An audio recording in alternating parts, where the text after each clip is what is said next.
G'day, Jennifer. Welcome to Landscape Photography World. How are you going? Hi, it's so nice to finally meet you. I know Zoom meet, but yeah, it's nice to meet you and thank you for having me today. Oh, absolute pleasure. You've been floating to the top of the list that I've got, and finally got to meet you as well, which is great, even though it's virtual. Why don't we start with how you got started? What photography, what was your entry into photography, and how did that evolve into landscape photography? Yeah. So growing up, my dad did underwater photography. I was very fortunate that I grew up in a household that scuba dives. Both my parents were dive masters. So I was very fortunate to head out and adventure with them. And I'd see my dad take his camera underwater and he'd come back with some really cool photos. At the time, I was a teenager, so I think we all know how that goes. Sometimes you're just, oh, yeah, it's cool, but oh, I like this over here. And I wasn't too into it, but he had a background in photography in that sense. So when I graduated from college, I'm actually a geologist. That's what my Okay. degree is in.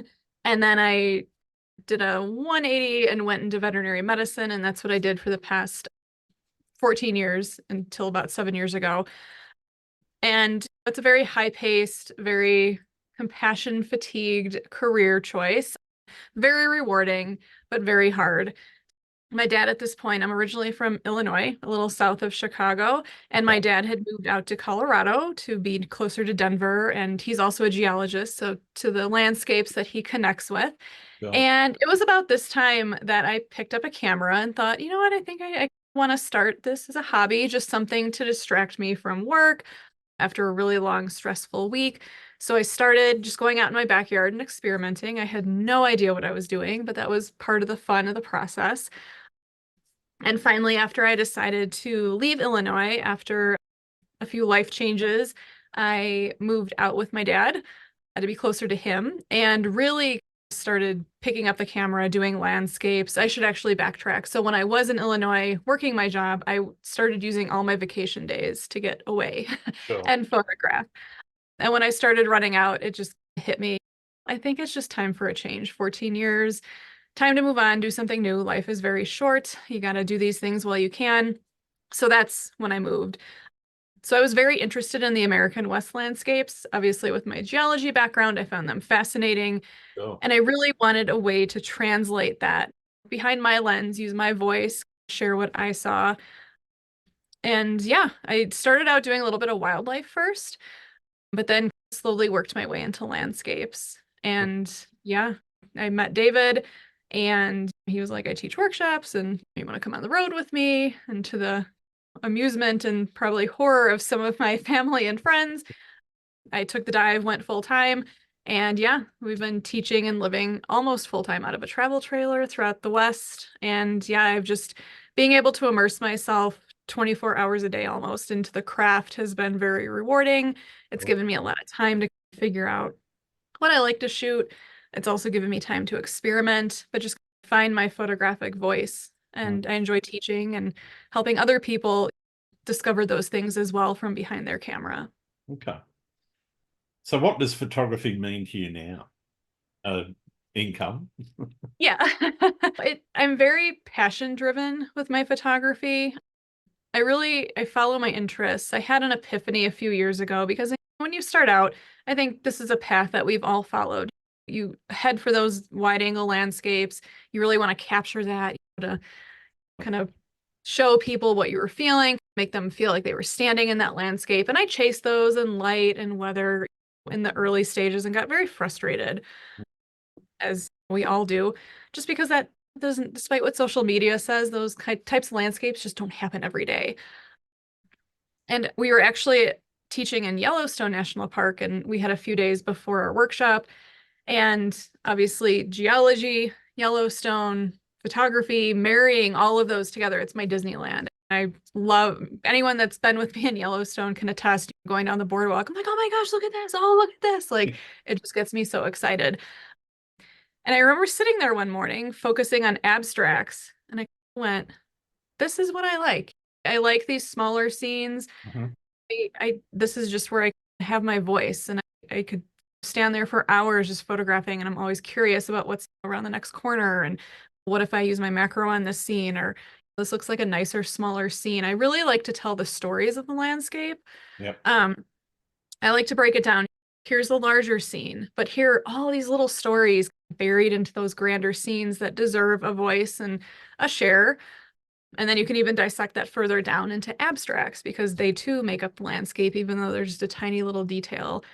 So that's really what my photography means to me, is just sharing those stories within these landscapes, maybe sharing the details that often get passed by, Yep. because even the slight little ordinary details can just become extraordinary from behind a lens. Mm. And I've always been a storyteller, so I just enjoy sharing my voice, my thoughts, trying to emit those emotions, evoke those emotions, just to other people, just to show them how fabulous and exciting this world is that we live on.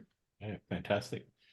One of the things that I really like about abstracts in particular, and also intimate landscapes, is taking them out of context of the larger scene gives you the opportunity to make something that is a little bit more unique. Everyone can stand there and get the grand vista, say, of Yosemite with Half Dome and the waterfalls and all that sort of thing. But it's when you focus in on some of those smaller details, whether it's with a long lens or something that's right at your feet, Mhm. it gives you that ability, I think, to come up with something that is very unique, but still very much of that place. Is Yes. that something that has influenced your decision to move in that direction? It is, yeah. I think one of the coolest things that I see, it didn't quite influence, but I just stumbled upon this naturally. But one of the things I like to do is, if we've been out with a group of photographers or even with our own workshop, it's everybody has a unique voice. Everybody brings something different to this craft because we all see the world differently. Mm. And what's just astonishing each time, and just this is what gets me, I love it, is that we'll be doing image reviews from our workshop with our students. And we all stood in this, not necessarily stood in the same place, but we visited the same place. Sure. But everybody has a completely different perspective. And there are times that I see things, even if it's a place I've been to 20, 40 times, I go, oh my gosh, I've never seen that. That's amazing. And everybody just shares their unique voice and their unique story. And I just find I get a lot of joy out of just sharing those details with the world.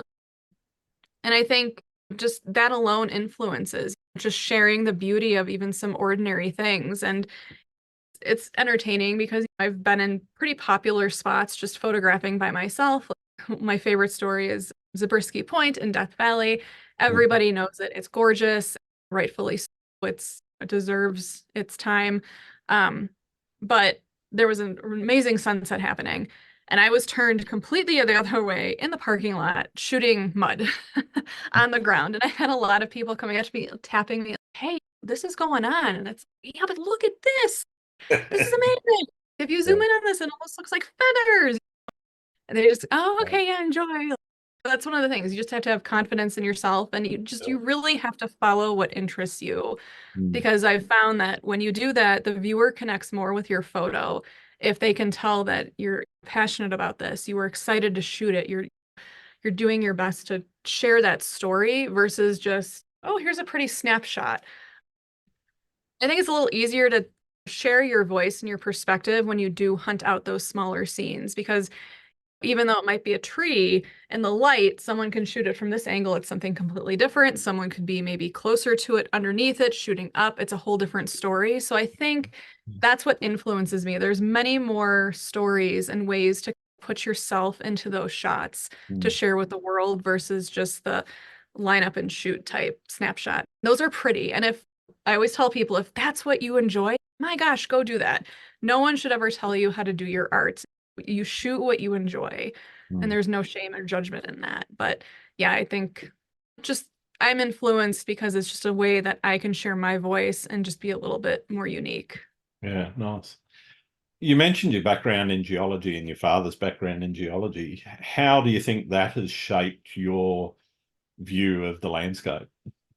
So I it's funny because this was part of that epiphany in Yellowstone that I had. So when I was going through and studying to be a geologist, I had a real affinity for the smaller things that we'd study under microscopes. So thin sections of rock that kind of show you the mineral makeup, tiny little things that you find behind a microscope because they were very abstract, full of colors, full of different shapes. It was just fascinating to me. And then when I worked in vet med, a lot of my focus was on clinical pathology. In fact, I was working on getting my certification and board in clinical pathology. So I found myself behind a microscope all the time. Instead of rocks, I was looking at cells and blood and cancer cells and skin cells and all sorts of things. And they too, when you look at them, they're little miniature works of art. They have the same patterns and textures and different colors. I think both of those, and the other thing, the common thread through these is that you're using observation a lot in those two fields. Yep. Animals can't tell you what hurts, how they're feeling. Rocks don't just come out and say, hey, I formed, I was uplifted, and then I had an ocean Honestly, over me. what we've heard of these minerals, etc. Yeah. Right. They don't share that story. So it's all based on observation and for you to figure out the story and kind of figure out what's going on. So I apply that to a lot of my photography. I'm very observational and curious. So I think that drives why I love natural abstracts so much because it reminds me of each time that I enjoyed looking through a microscope at things. But it's also just driven by, well, what is this? How did this get here? Oh, this is interesting. Yeah, I think that ties into a lot of it. But I think I was definitely influenced by my two careers. And it took me a few years to realize, oh, this is why I like abstracts so much. Like now it makes sense. Yeah, yeah. Yeah. Cool. In looking at your career or your pathway, your journey through landscape photography, where did the epiphany happen to say, oh, this is art, not just recording, as you say, a snapshot or a shot of a nice scene, etc.? Where did that sort of happen for you, and how did you make that realization? So I think it was probably about 3 years in that I had been doing this full time. And it was wandering around Yellowstone when I just realized I just enjoy these stories. I enjoy sharing these. It brought that common thread back from my past, even a little like conceptual blending. So yeah, it took a while. And I think it takes a long time for everyone to find their voice when they're first getting started. And I often tell people, don't stress out. Don't try to find your style first thing. Just follow your heart behind the lens, your curiosity, what you love to photograph without all the static of people in the background saying, oh, that doesn't sell, or people aren't interested in seeing abstracts. They want the grand Oh, scenes. you don't get likes on Instagram or whatever. Right, Black exactly. and white, That for whole, example. I oh, love that, black and white. This doesn't play on social media because everyone goes, oh, no. black and white. No, and it's very disheartening, and I get it because we've all been there where you're so excited to post something. You're like, oh, people are gonna think this is awesome. And it's like, Yeah, yeah. oh yeah, no one even notices or likes this. And the biggest thing to me was turning that around and realizing it's not that I'm doing something wrong. It's the algorithm, number one. Social media should never be a barometer of your success or how you're doing or if you're on the right path. Like that's for you to decide. And it's hard to blur out that static and really find your voice. And that it took me a while to figure that out. And I finally just had to be okay with, you know what, these are the types of things that I enjoy shooting. And that's all that matters to me. I know it's different if you have a gallery and you do sell prints of areas, and that's super important. But even I have a few friends that do gallery work, and I find that they even need to get out of that mindset sometimes just to go out and enjoy photography again instead of being like, oh, I gotta chase this thing. I know this sells, but I always encourage people just take time to shoot what you enjoy, even if it doesn't sell, just so you can keep that creative spirit going because I know it bogs us all down. And I know social media is that Absolutely. demon sitting on everyone's shoulders that can just be a total pain. But I would say it took me about 3 years to get to that point, to be comfortable in my own skin, to have the confidence and just say, this is what I enjoy shooting. This is the path that I would like to take. And it all just came together then. I didn't think of a style, but then I had people telling me like, oh, I saw this and I knew it was a Jennifer Renwick. And I think sometimes I have a very painterly style, especially with Yellowstone. So it just developed naturally. And that's how all of this stuff should be. It should never be forced, no stress. But yeah, it took me about 3 years to finally get to that point where I was comfortable in my own photography skin and I just started following what I enjoyed and didn't listen to outside voices or influences. Cool. Are you a planner? Are you someone that conceptualizes a scene before you get out into the field? Or are you somebody that sort of just gets out there and responds? I'm very much a get out there and respond. I'm very curious. So I head out in all sorts of light. I also don't confine myself to, oh, it's not golden hour. And David and I, usually since we're together, we're always out photographing together. And we wander. I'm curious by nature with my science background. I just enjoy, I'm a very like a nerd. I love learning about everything. I love, oh, what is this? I'm gonna have to like look that up when I get home. But Yep. I just like wandering and just seeing what nature presents that day. It may just turn out it was just a nice day for a walk, and that's completely fine. And there are even days that I do leave my camera behind and just go out and enjoy nature Mm. because I think keeping that relationship with nature going is very important, especially if you're in a slump or you're just not feeling it. Just keeping that relationship going, keeping the curiosity is really what kind of helps propel you through those things. But yeah, I would say 90% of my photography is wandering, being curious, and observing, and trying not to have any expectations of what the day will lead to at all. Yeah. And it's hard too in the beginning. It's hard to not think, oh, I want to go out and oh my God, I want to see this epic sunset here, and I've seen pictures of this, and I really want it. And yeah, it, it sneaks up on me occasionally where I'm just like, oh, I want to do this. And I have to walk myself off the ledge and just say, you know what, any day behind the camera is a good day. You just got to enjoy what happens and just embrace the process. And I've been a much happier photographer since embracing that. The only time I say I would plan with David's background in night photography, occasionally we will go out and shoot night photography, and we have planned things like meteor showers or the Milky Way is going to rise at this time of night. And we do go out, and I enjoy it. I think it's fun. It's just not my cup of tea all the time. So it's fun Yeah. to do occasionally, but when I come back to my smaller scenes and abstracts, I don't have a plan. I just wander and just see what the day brings. Okay. Planning aside, do you set yourself any goals in your photography? No, not really. I'd say the only place I have goals are I do a lot of photography projects. I usually always have one kind of brewing in my catalog, and occasionally I will get into that mindset of, okay, we're going back to Zion this year in the fall, Mhm. and that's a particularly good time to photograph leaf oils. And I have like 10 more images that I would like to round out my collection with. So occasionally I'll head out there. Now that doesn't mean like I go out and I'm like, oh my God, I have to get this leaf oil or my world ends. It's just more of a, oh, this is happening. I do have a project. Like, oh, maybe I can make the two line up and meet. Mm. I try, I really try not to have expectations. I found that it just stresses me out and then it puts me in a non-creative space. So I really just try to just take what comes. But I would say that's probably the closest I get to planning is if I do have a project that I would like to go finish. The planning is just more of a let me put myself in that situation and see what happens. It'd be awesome if I get some more images for my project. Yeah. Yeah. Okay. Yeah. In And terms of then, being, sorry, go on. oh no, I was just gonna say, other than that, it's just I just like to follow the things I enjoy. Sure. Atmospheric conditions, steam, Yellowstone, that type of thing. So yeah, no big planning. Creativity is obviously a big part of what you do. In terms of your own creativity, do you do a lot of experimentation with new ideas or new techniques, or do you stay with tried and tested techniques and just not necessarily doing the same old, but apply them where they're suitable? Yeah, no, I think that's very important for every like anyone that's a photographer is just to always embrace new things.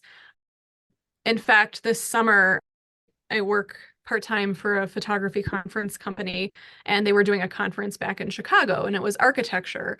Now, I Mhm. had never done architecture in my life. If you had asked me 7 years ago, do you think you'll ever shoot buildings? I would have said, because usually I'm not a human element kind of person at all. But I went with an open mind, and I just brought my 24 to 200 with me, which is like my walk around lens that I use all the Oh, time. And all of a sudden, I started seeing these abstracts in these buildings, and it was very reminiscent of things that I enjoy photographing in nature. And in mm, fact, it inspired a project where I'm comparing some of the natural scenes that I've taken, where I found almost an exact match, whether it was in architecture or other city details. So it's like I don't have a name for the project yet, but it's very unique. It's very exciting. Like, here's some ice, but then here's an abstract of some windows in the city that look just like that ice. So it's like nature oh, versus urban.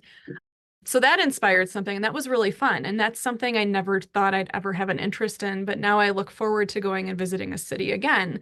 mm, I do like using ICM. I think that's very freeing. And in fact, there have been some days I've gone out and that's all I've done just because it's fun, because you can never really create the same thing twice. It's something fun I like to teach my students too. And even the people that are resistant at first, like, oh yeah, I don't think this will be my cup of tea. But 10 minutes later, they've taken like 400 images and they're like, look at this. And it's, see.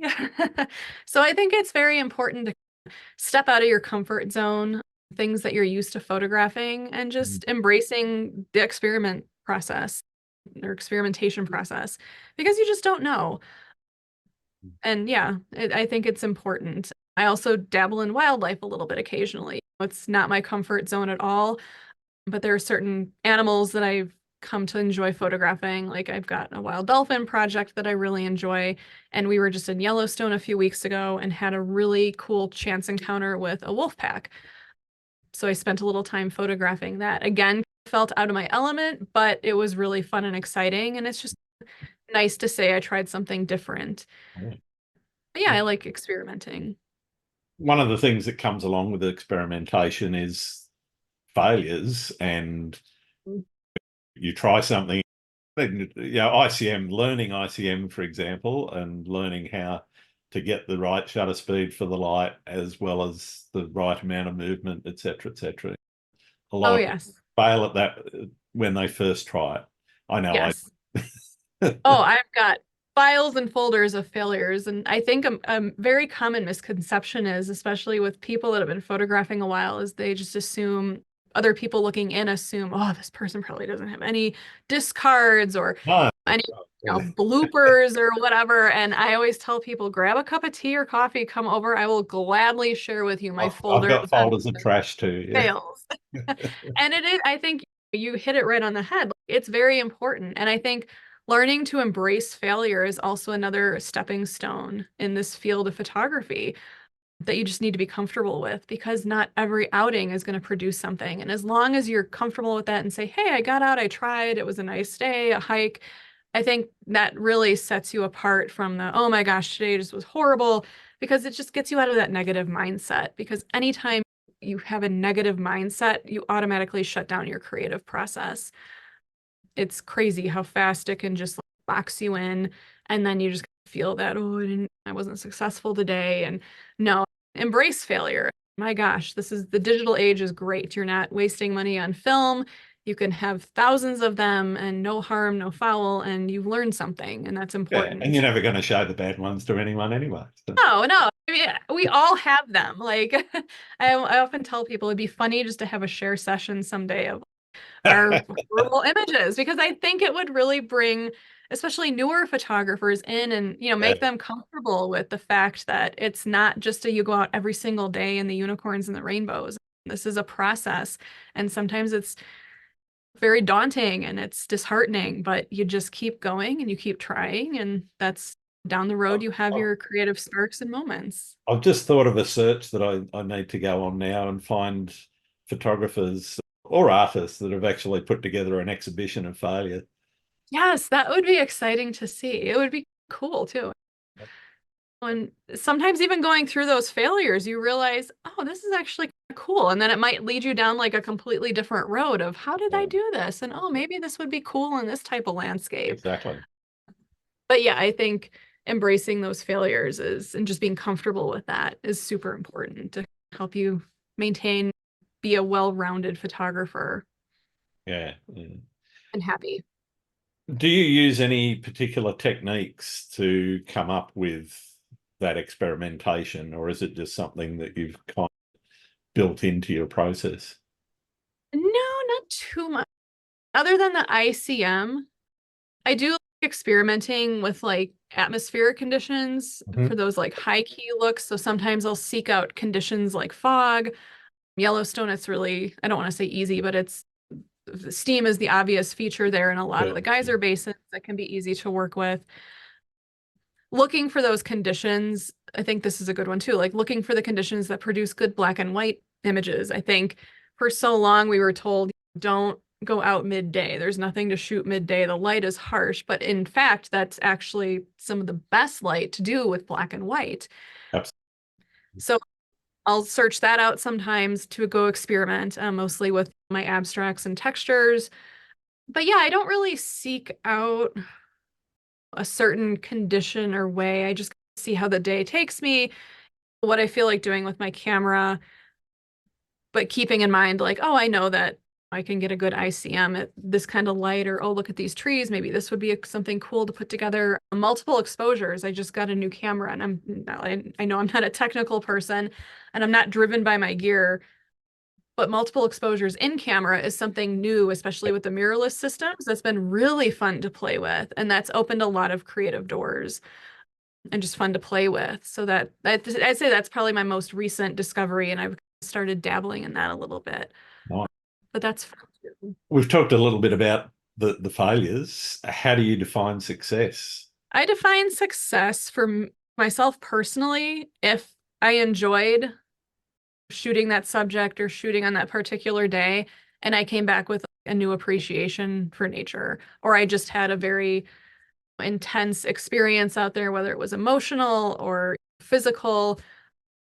I think those are my successes because any day out in nature is a great day. But when I've been able to capture something either that I'm feeling Mm. or a very unique story in the landscape that I can, share with the world as, my perspective on that, I think that's a success. I don't enter competitions. They're great. They're just not my cup of tea. I don't value my success by that. I don't even value my success monetarily, like financially. I don't put a lot of effort into selling prints just because I don't have the time. We're on the road most of the time, so it's very difficult to either print on our own or work with a lab. I sell maybe one or two prints a year. My focus is mostly teaching and just spending the time photographing things that I love. And to me, at the end of the day, if I've helped somebody discover something new about their camera or just open their eyes to something new that they can do, or a smaller scene, or the beauty of abstracts, or even just a certain sunset on a certain day, like with the light or the storm light that we had, and it just opens their eyes to go, wow, I didn't know you could do this. I count those as my successes, that I've been able to at least help someone interact with nature in a way, or that I've just had a very particularly exciting day, whether photographing tide pools or out in the dunes. That's what kind of drives me, and that's my kind of success. I maybe would add projects into that. Finishing a project always Yep. gives me a good feeling. But yeah, I would say I'm driven by those kinds of successes instead of how did this do in a competition or how's this doing on social media. I'm just not a competitive person. I just feel that there's room for everybody in this. It's art. Yep. I don't Yep. really know how art has ever been a competition. So I just stay away from those things. And I support anyone that wants to do that. I think they're great. I do think contests have a place in that hierarchy of your photography journey at times. But it's just, as far as I am concerned, I like my successes to be just a little more natural and based on my interactions with the landscape or nature, or if I've been able to help someone else experience it, like the same feeling. Nice, nice. Talking of projects, one of the things that most people that I've spoken to on the podcast have, some people don't do projects at all, which is an interesting concept. I've always got about a half a dozen on. And that's something that I think is really important to me, at least in terms of driving my photography forward. Are you the same in having multiple projects going all at the same time? And how do you switch gears between them when you're out in the field? Yeah, it definitely drives my photography. And I have Brooks Jensen of Lenswork to thank for that because I was encouraged quite a few years ago to submit a project, the Seeing in Sixes books that he did. And I remember thinking, I don't know if I can do this. And I didn't really have the confidence in myself, but I did. And I submitted and I ended up submitting quite a few years in a row. And I was very fortunate enough to be in every book except the first year that I didn't submit. And that really opened up my eyes to a whole different world of because projects are a great way to story tell. So since I enjoy telling stories, a Yeah. project was a more cumulative way of sharing the complete story of a certain subject or a landscape. I often find that I have quite a few projects in my catalog, and some will sit. I will gather images for one, and then I don't lose interest, but life either gets in the way. A lot of our just because of our lifestyle, it can be tricky because we spend so much time in one location, so we're focused on that. But then, oh, we need to hit the road and go teach in this national park. So then we completely switch gears from the desert to Grand Teton or something where it's completely different. And that's when I find that maybe that project might sit for a while, but that's fine. They can sit there. I like to say they either ruminate or they're marinating. I might be in a different location and see something that actually would fit in that project. So that might bring me back to that. But I do find that I am very project driven, again, just for my own storytelling method Yep. or my storytelling way that I enjoy sharing my work. And yeah, there are definitely projects that maybe I haven't gone back to in 3 or 4 years, but I eventually do. I circle back and go, oh, how did I end working on this? And oh, maybe there's another opportunity to add to this, or maybe I combine these projects. Because even sometimes I've been working on a project and then halfway through another epiphany occurs and I go, oh, wait a minute, you know what? This could be even cooler to share or try to explain, or if I use my emotions for this. So sometimes then they evolve and then they turn into something completely different. And I think that's important. I think that's all part of the process. And you need to let those, evolutions happen and not get discouraged. But yeah, I can tell you right now, I probably have over 20 projects that I'm working on. Okay. And just because of That's a few, time and that's a few more than I try to keep going. I can only keep about 6 or 7 in my head at that one time, and yeah, usually one of them drops off for a year or two, and I'll come back to it. yeah. Uh, But yeah, I eventually come back to them and just see what I can do, or I add to them, or they evolve into something else. And some just don't go anywhere, but I still enjoyed the experience or I learned something, and that's completely fine. I don't delete a whole lot of my work. I delete the obvious things of the unintentional camera movement pictures or something's out of focus or something just didn't work. I will delete those, but I do keep most of my work because you just never know. And it's fun to go back and peruse a few years later and just say, oh, yeah, look at this. Or I could see what I was trying to do there and you learn something. But yeah, I would say I always have a project in my catalog and they're always in the back of my mind. And one question that I get a lot is what came first, the idea or the picture or the idea or the project, like the chicken and the egg? yep. And I don't necessarily go out thinking of a project. I don't head out to Death Valley and go, okay, I'm looking for dunes. I'm looking for these types of dunes, these textures. They do happen organically, but there are times when I might be driving like a long distance somewhere and an idea will come to me. What about like ghost trees or something? That could be fascinating. Where could I work on dead trees? And oh, there's a number of locations that would work. So sometimes it is one way or the other. So it's hard to answer. There's never just one distinctive timeline of, oh, I have this idea, I need this, and I'm going to work on this project. I just let them flow, ebb and flow throughout my consciousness and just pick them up and just go out there. And sometimes I have no idea when I'm wandering and something really benign and simple I come upon and I'm like, oh my gosh, this would be an amazing project. And then it happens that way. So it's hard to pinpoint what comes first, but Yep. projects do fuel me. They fuel my creative spirit and I enjoy storytelling. So yeah, I always have one in my catalog somewhere marinating. Fantastic. How do you know when they're done? That's always my problem. Yes, that is an issue sometimes. It can be Sometimes very for hard me, to it's just tell. when I'm not interested in doing that anymore. Yeah. Yeah, there are like my dolphin project. I started out with 6 images, and every year I've gone back to photograph them. It quickly keeps going. And I keep picking. And sometimes the conditions are different, and that's fine. And I think a project can be anything from 4 images to 50. It just depends on the story that you're telling and what you want to share with the world.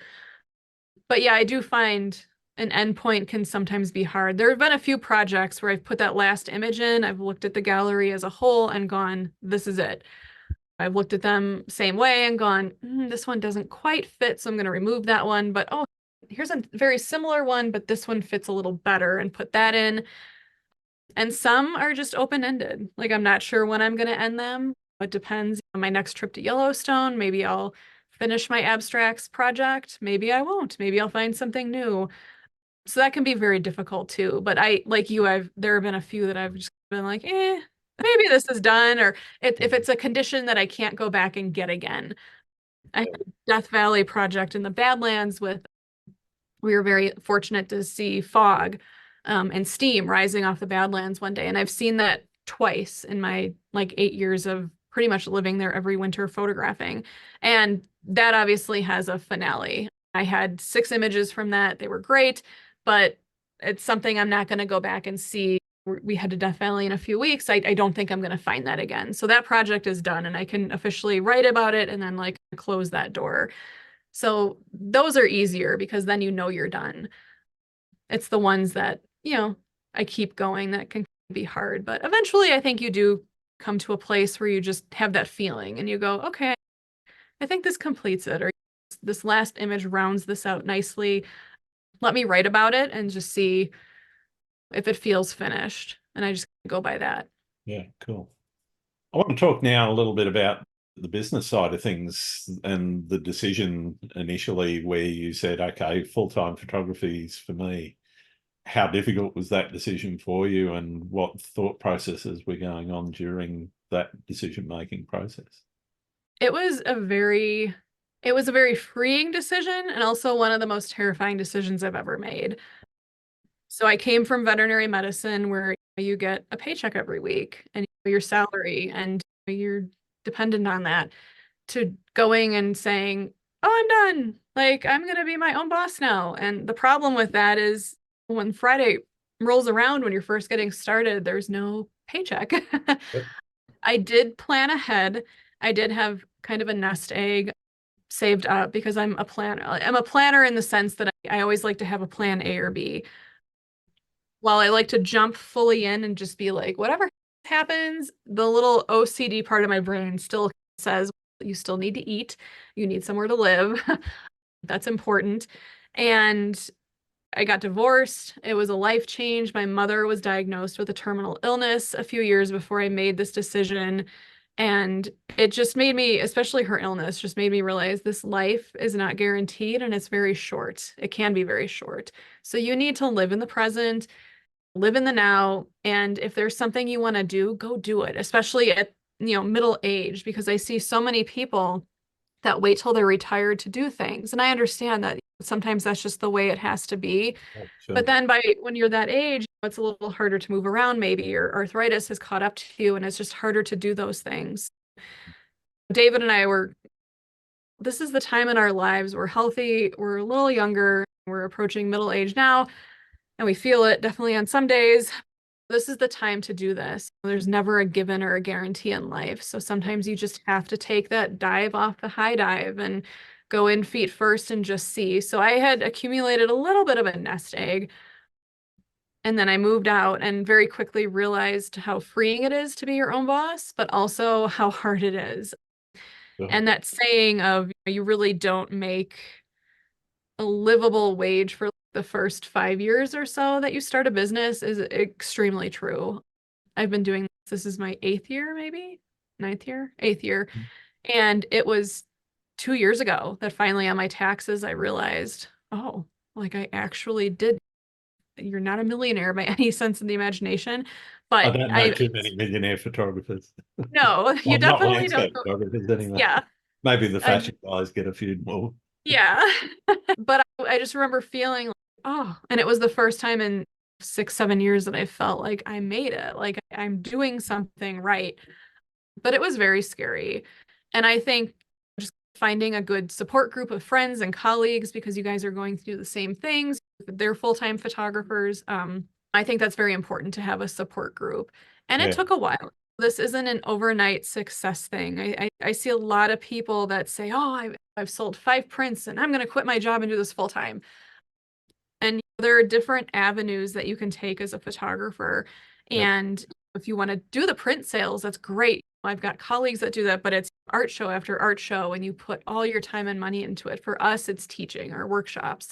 That's really our core, which Mm. is why I made the decision to not focus so much on prints, just because it was a little more difficult for us to do that. Although I would love to do that someday, but it's just not in the cards right now. But it was scary. And I think you just have to have, you know, that bravery to just go ahead and take a chance. It may not work. And you know what? That's okay because you still tried. Yep. And the one thing that I did have is that I could always fall back on my old job. So I did keep my license. I do my CE during COVID. That was probably the most recent scary time that I can think of where when the travel industry shut down and we didn't teach a workshop for 8 months, it was a little scary. We evolved to online teaching and we were very grateful for that. And it opened up a ton of new doors for us. But it was the first time that we both went, we might have to fall back on our old careers for a while. And luckily for me, I don't want to say easy, but the veterinary world, there's always a shortage of Yeah. techs and vets and staff. So I could very easily just go work in a clinic. It would be very hard after being my own timekeeper for 8 years of going back to a 9 to 5. That's a little frightening. But you know what? My advice to anyone thinking about doing this is you can definitely do it. You might have to plan a little bit, but you just got to take the leap. You just don't know until you jump. And it was very scary. A lot of my friends thought I was completely crazy. I know I had a lot of people watching, just waiting for me to fail, which unfortunately our society has a few people that like to do that. Yep. But I'm still here and it's been a very rewarding experience. And if I hadn't done it, I I know I'd still be very miserable. I Mm. loved my old job, but it was just filled with a lot of stress and compassion fatigue, and burnout is a real thing. We have the second Yep. highest suicide rate behind dentists, oddly. I Okay. poor dentists. But I found that kind of interesting. So yeah, a break was definitely needed, and inspired by my mom's illness and realization that life is never a guaranteed thing. You got to do these things, just follow your passions and follow your heart. And if it works, great. If it doesn't, you at least tried and maybe it leads you down another avenue. But yeah, it was frightening for Yeah. sure. I know you do a lot of stuff out on the road, but the places that you shoot, how have they shaped how you shoot? We're very fortunate with the lifestyle that we have that we are able to spend a month or two in each location.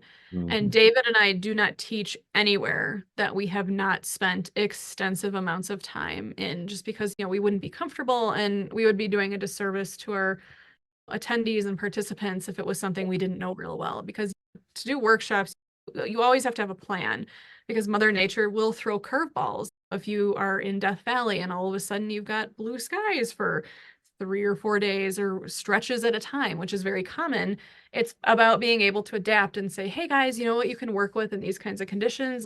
This Yep. ply over here is great, or the dunes are great during the day. Let's go work on some black and white. Or the opposite, if it rains, or all of a sudden you've got like really unpleasant weather, knowing where to go to capitalize on those conditions is important. The one thing that this lifestyle has done, even though it does have its pros and cons, it has been able to allow us to stay in a location and slow down and not have that rush of, oh, we've got to move on in 2 weeks to the next spot. We're able to really get out, hike, scout, explore. And most of these places we've explored for so many years, but we still just feel like we've scratched the surface. There's so much more to do on return trips and revisit old locations or subjects that we like. But I would say overall, it's caused us to really be more contemplative and slower photographers because we don't feel that rush. Or I used to be a weekend warrior, and that was always very stressful. I've got 2 days this week that I can go out, and just being able to immerse myself in it 24 hours a day has been very freeing and just very good for my creative journey. And it's made us slower photographers, which in turn allows us to explore things and teach that to our participants as well and share that with them. Yeah. So that's one thing I've really enjoyed about living on the road. Cool. Do you have somewhere that just keeps calling you back that you've got unfinished business with? Yeah, I would probably say Death Valley.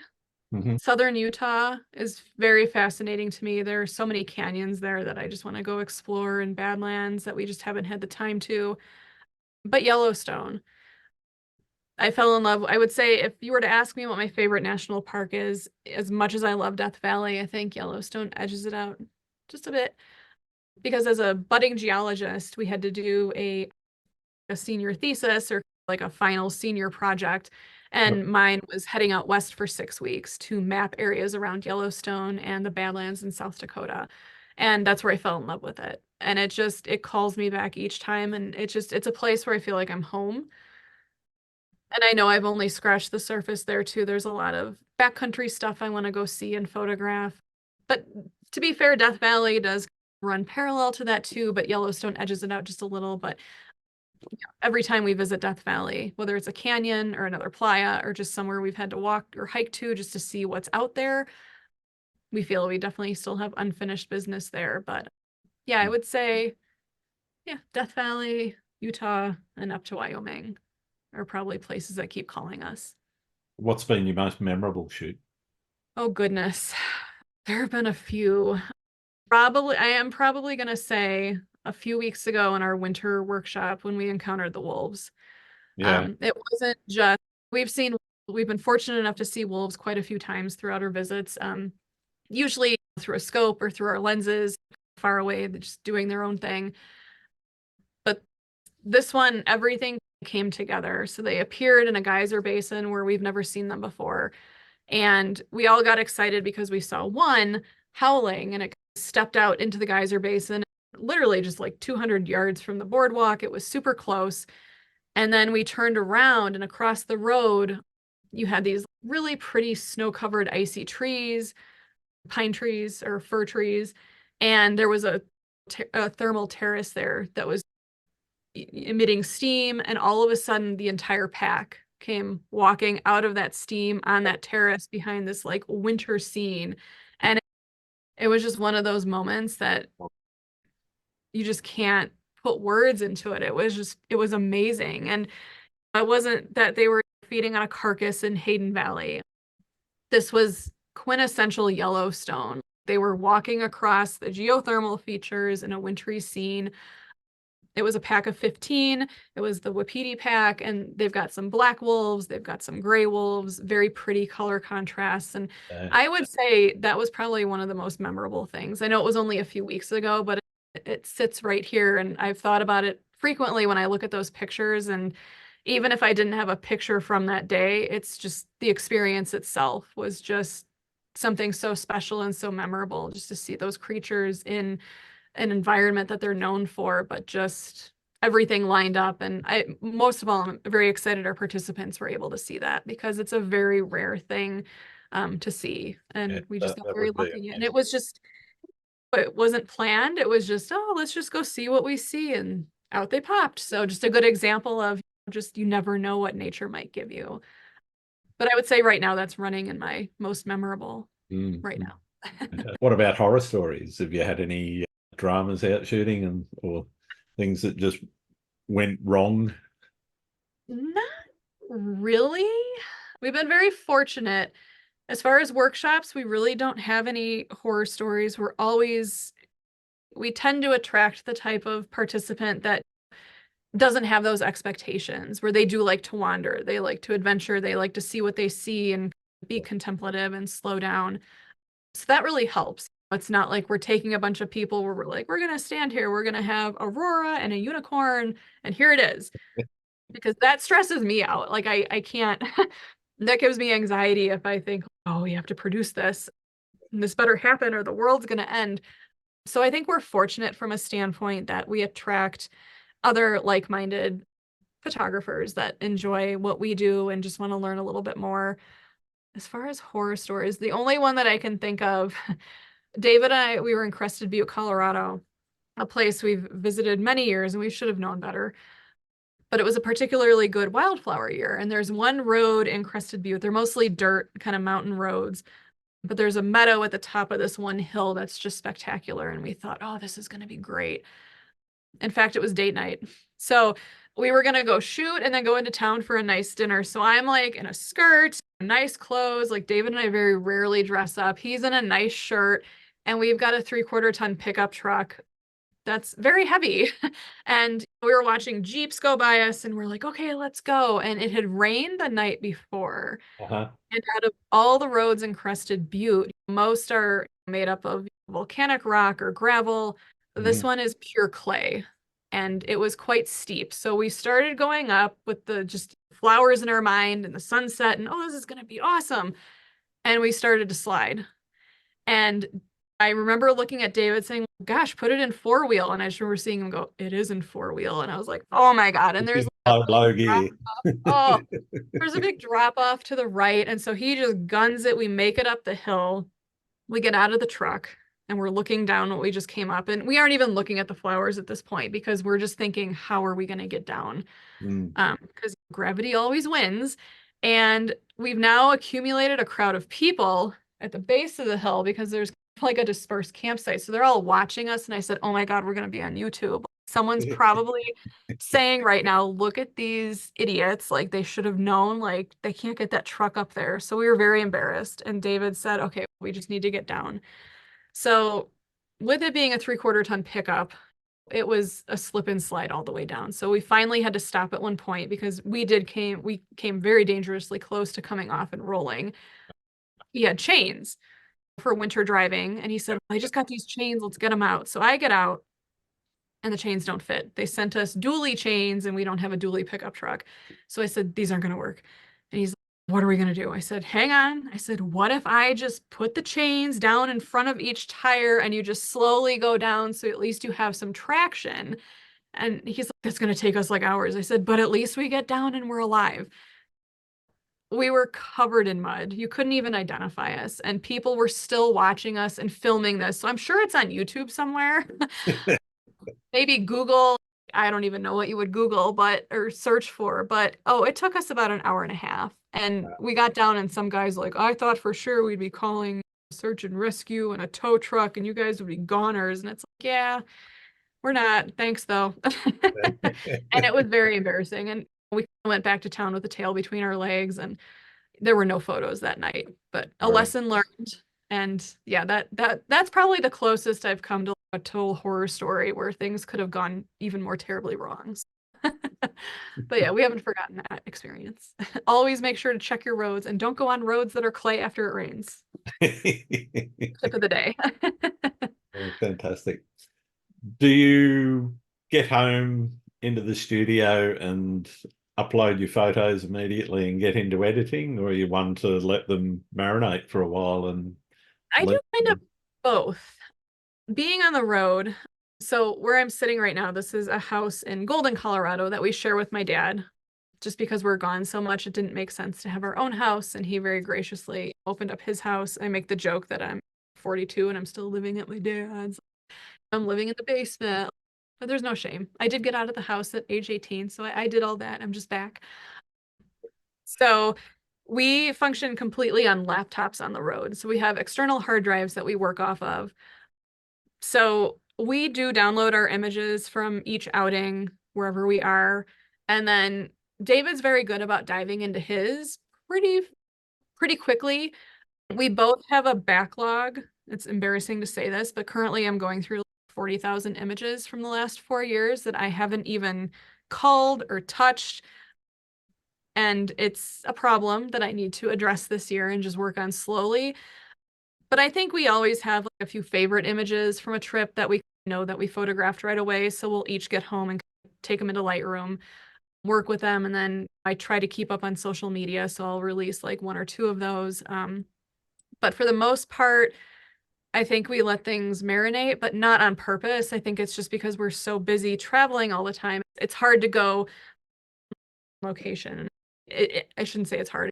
It's wonderful and we're grateful we're able to do that, but when you're teaching, then going to a location, teaching, going to a location, you tend to fall behind on those things. So that is It why we cuts have back such a to massive backlog. We like to use our time here at home to do that.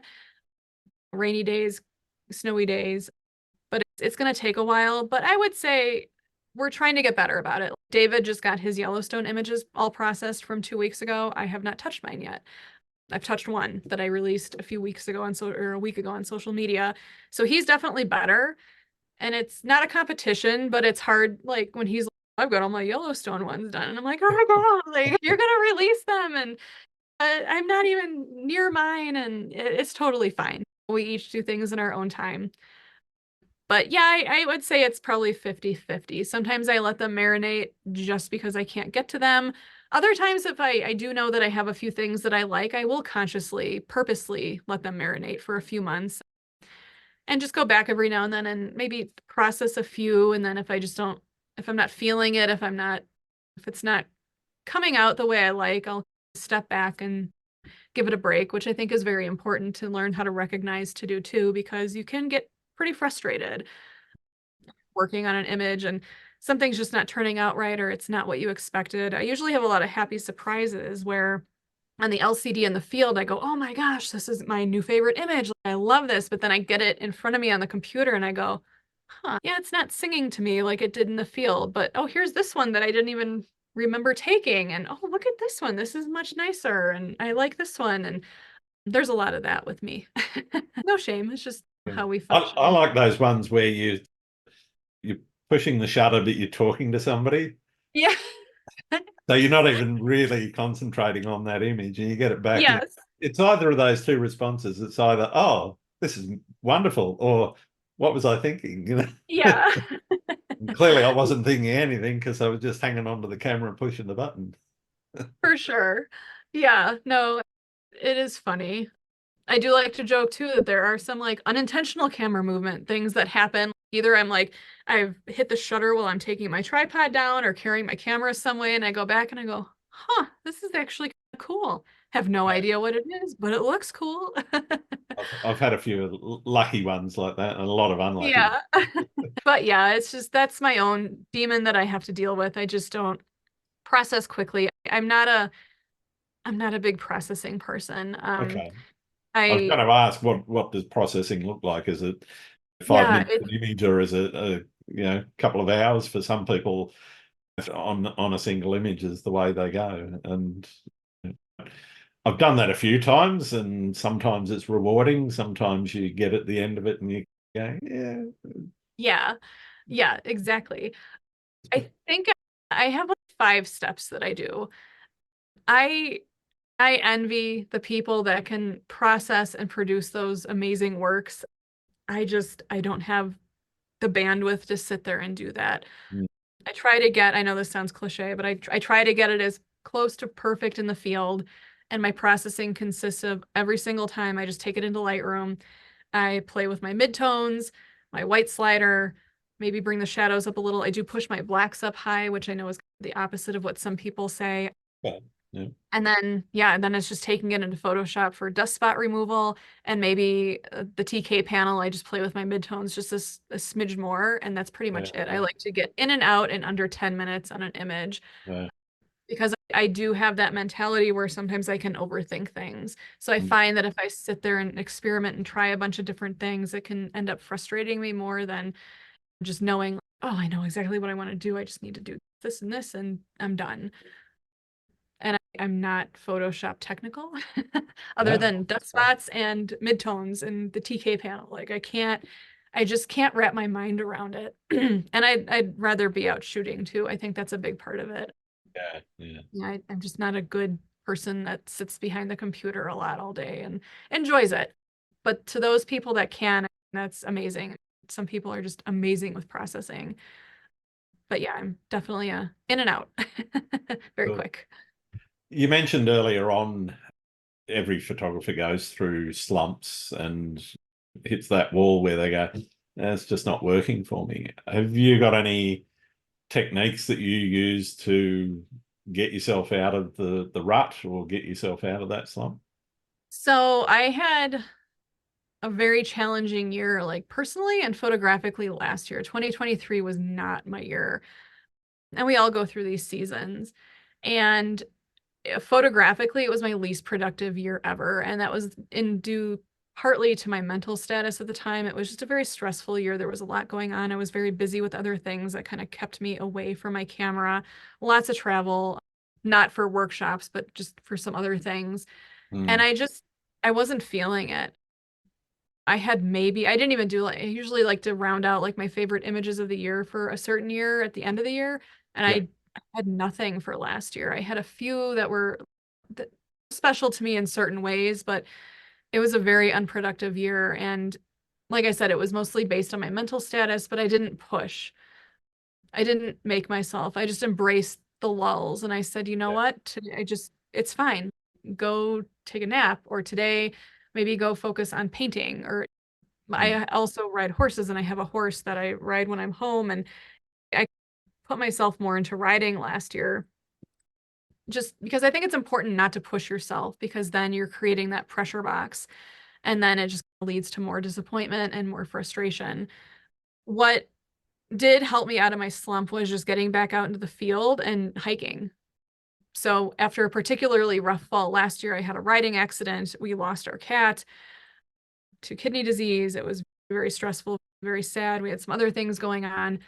We went to Death Valley, and classically, Death Valley is a place where we go to either grieve or kind of deal with our emotions.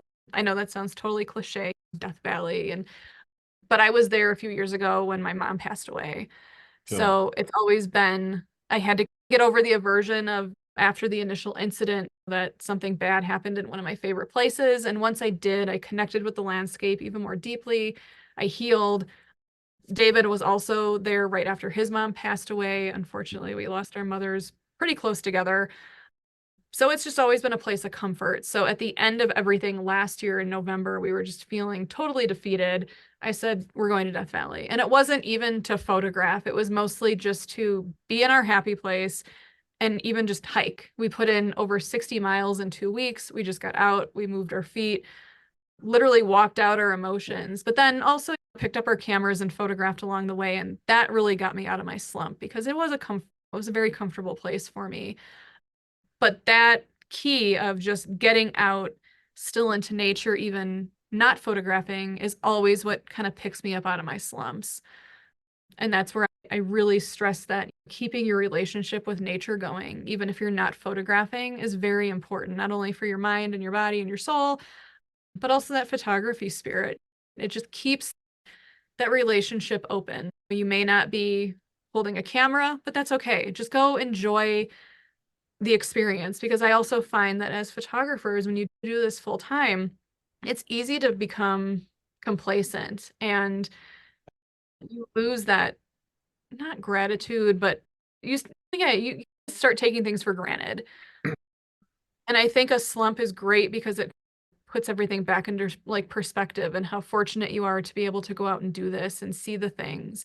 Yeah. And that just always brings me back. It's keeping that main thing. Why did we all head out into nature with our cameras in the first place? Some of it is to deal with sadness, depression, anxiety.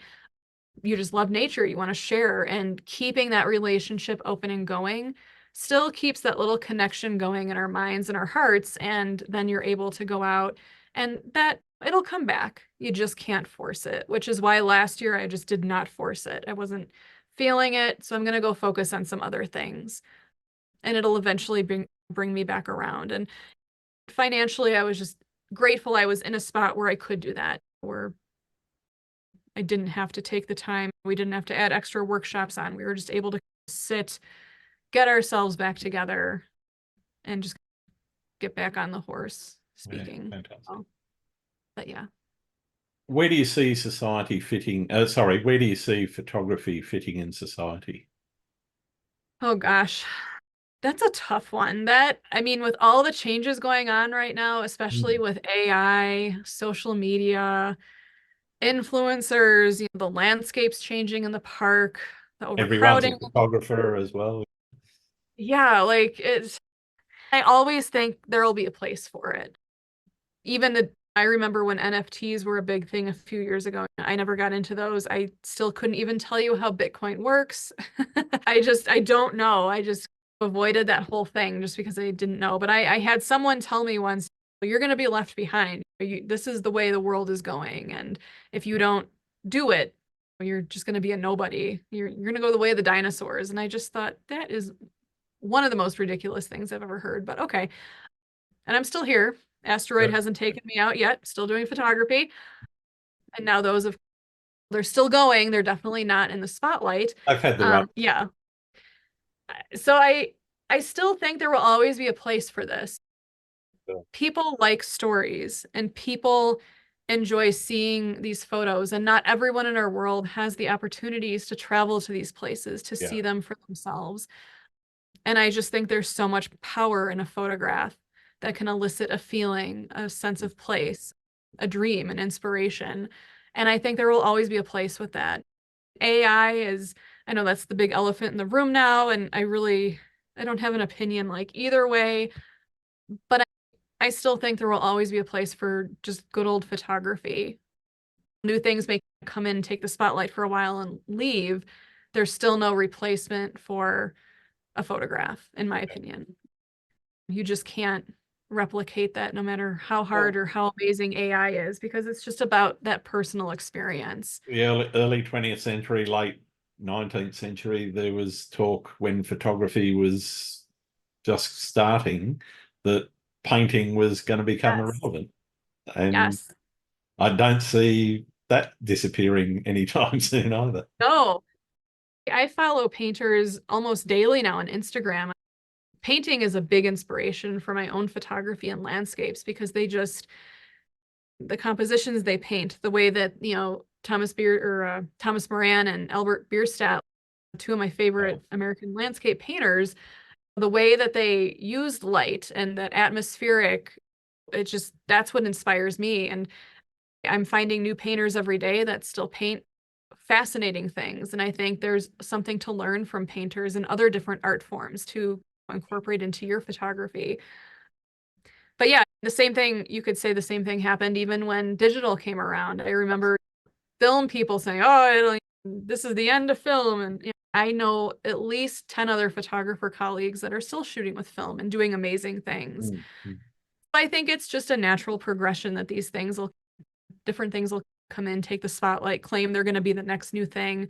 But maybe I'm old-fashioned or naive. I don't know, maybe both, but I honestly feel that there will always be a place to have a photograph, to share a story, elicit a feeling, and share the world with people. I think it's still a very powerful way to communicate what goes on in our world.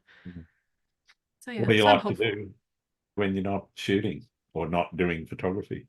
Yeah, so I like to, I need to get back into diving. So underwater, I know this kind of isn't the question, but I do want to get into underwater photography, but I've been an avid scuba diver since I was 12.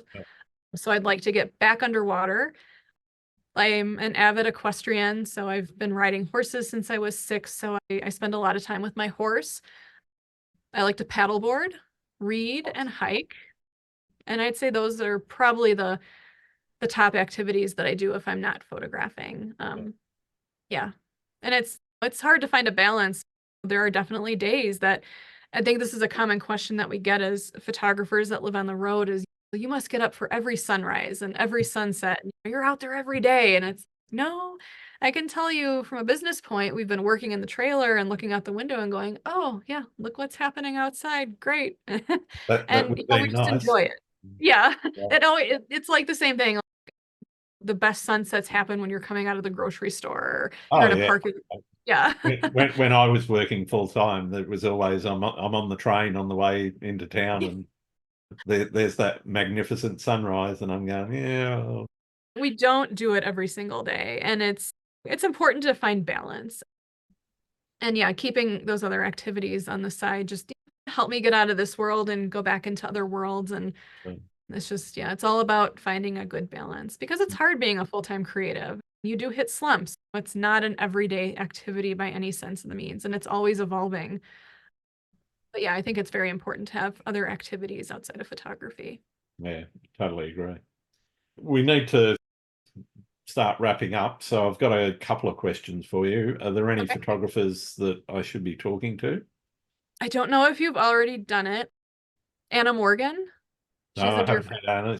She is on my list though. Yeah. Yes, I love Anna and her work, and So her conservation angle too is just fascinating, and yeah. how she incorporates that in. Gosh, I should have had my list. I always have a list with me in these things, and I just didn't prepare one this time. Gosh, there's so many other people.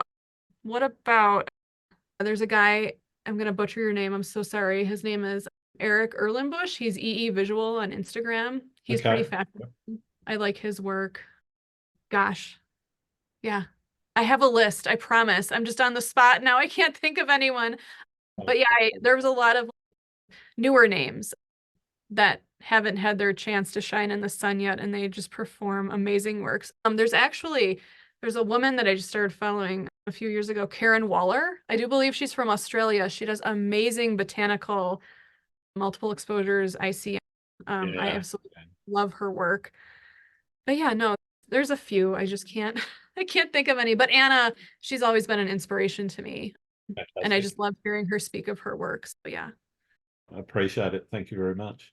My final question's one that I've been trying to get to the bottom of throughout this podcast, and it's for many listeners the most important question I can ask. Do you like pineapple on pizza? I do. Okay. I do. David makes fun of me and he would just discuss him, but I do Yeah, like pineapple on my pizza. Yeah, I do. fantastic. All right. Thank you very much, Jennifer, for taking the time to speak to me. Where can people find your work? They can find me at jenniferrenwick.com. That's my main website. And then my other big presence is Instagram. So it's jennifer.renwick.photography. I'd say those are the two best places to connect with me. And then there's an email address. I always encourage people to reach out. I love hearing from people, just talking about anything. So yeah, those are the two best places to get a hold of me. Brilliant. Thanks very much, Jennifer. Thank you so much, Grant. It was fun. Thank you. Thanks again for listening to Landscape Photography World. I hope you enjoyed the show and keep listening because I'll be joined by some great guests in upcoming episodes. You can find my work in this podcast at grantswinburnphotography.com. I'm also on Vero, YouTube, Twitter, Threads, Instagram, and Facebook. I'm Grant Swinburne. Hope to see you out shooting soon.